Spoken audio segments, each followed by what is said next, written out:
Good evening friends. അപ്പൊ ഞാനിന്ന് വന്നേക്കുന്നത് മറ്റൊരു പുതിയ ചോദ്യവുമായിട്ടാണ്. നിങ്ങൾ ചോദ്യം ശ്രദ്ധിച്ച് നോക്കിക്കേ.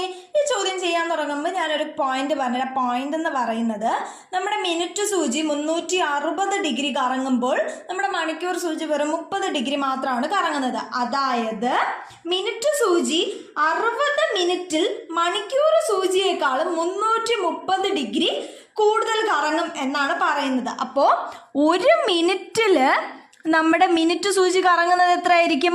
60/330 ഡിഗ്രി ആയിരിക്കും. അങ്ങനെയെങ്കിൽ 360 ഡിഗ്രി കറങ്ങാൻ 360 ഡിഗ്രി കറങ്ങാനായിട്ട് എത്ര ടൈം എടുക്കും?